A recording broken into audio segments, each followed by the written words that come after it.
Al Jazeera has discovered that Taliban fighters are now in control of large parts of Helmand province in Afghanistan. Despite recent claims by NATO and Afghan forces that Taliban bases have been destroyed, it appears the rebel fighters still have the upper hand.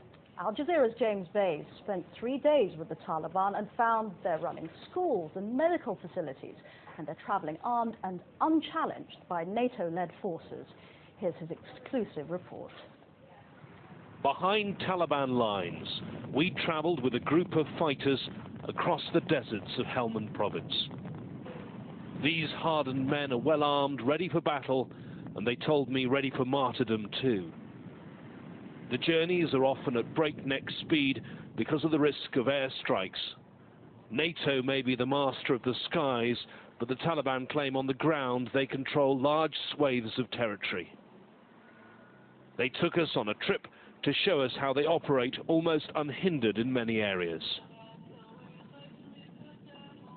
They are not just rural areas. This is the town of Sangin. Our camera filmed along the main street past the shopping bazaar. There were Taliban with weapons everywhere, no sign of NATO or Afghan forces. These pictures were filmed from a car occupied by heavily armed Taliban fighters, yet the vehicle can drive straight past the compound housing British troops based in the town. The Taliban claim the British are too scared to even leave their base. The sound of aircraft can be heard, but the fighters are not afraid. They dismissively call the planes Bush's kites. They claim soon they'll be using a new anti-aircraft weapon. We're not scared of their aircraft. God is with us. We're not scared of anything. For a time, there was confusion about our permission to film.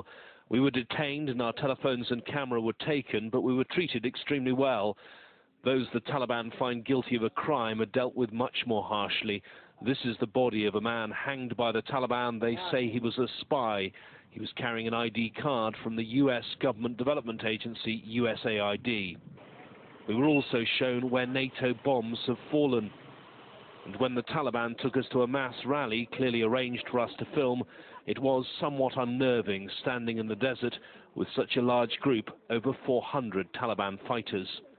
There were even youngsters holding weapons. This boy was no more than 12 years old. Here, the ammunition is carried in a UN food bag. The district commander showed me all the land he claims is controlled by his men. Out of 100%, the British don't even control 1% of Helmand. He told me the Taliban is not just a military organization.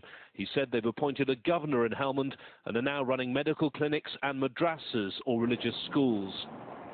While we traveled around, there were times when we weren't allowed to film because the Taliban do not want NATO to see pictures of the defenses inside their villages. For 3 days, Al Jazeera have been with Taliban fighters. For much of that time, we've been traveling by road, yet we've seen no Afghan army, no Afghan police, and no British soldiers. It's pretty clear to me that large areas of this district are in the control of the Taliban. James Bays, Al Jazeera, Helmand Province, southern Afghanistan.